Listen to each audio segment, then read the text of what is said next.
friend Jake, and then in this tutorial video guys we will study the if statement in Java. Before we continue, I would like to say thank you so much to all my subscribers in my channel. Thank you for watching all my videos, tutorials. Thank you for your support. If you are new with my channel and then you like this video, please hit the like button. Don't forget to share.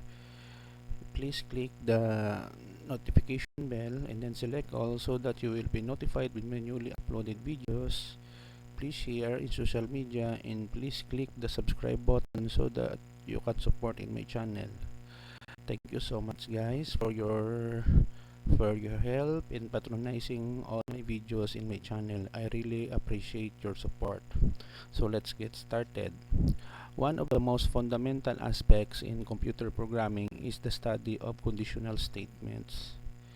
Java as a programming language has no exception at all. One of the first conditional statement that every beginning programmer should know is the use of if statement. If statement is a very simple conditional statement.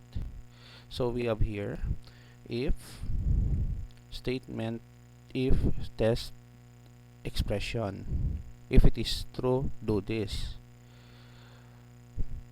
So what do we mean? If it is a valid condition, it can perform a series of tasks.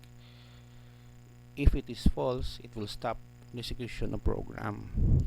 So if statement executes codes inside this curly bracket, open and close, only if a specific condition is true. Okay, does not execute any code inside the curly bracket if the condition is false. Okay, so let us go with our program.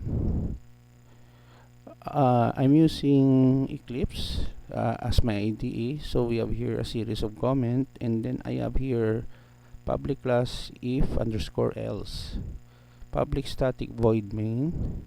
We have here the title, if else statement in Java, and then I declare two variables, variable A and B.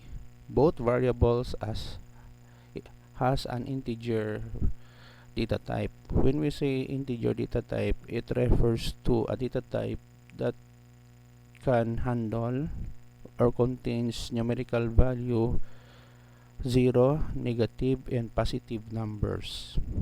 So A equals 500, B equals 300, and then we have here the if statement. If A greater than B, in this case it is true because A has a numerical value of 500, whereas B has only 300. If it is true, run the next command. System out \t A is greater than B in terms of numerical value, because if it is true. But if it is false, it will be blank. End of program, which informs the user that the program has been ended. So let us run the code so that we can see the output. So here, because A is true 500, it will execute this statement. A is greater than B in terms of numerical value, if else statement in Java, end of program. So how about B is 800 instead of 500? Let us run. It will not display anything on the screen.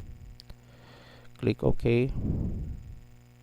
So it only display the title and end of program, but the statement here does not have.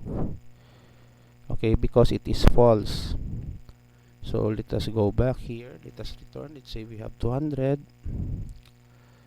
Run. Yes. So here we go again.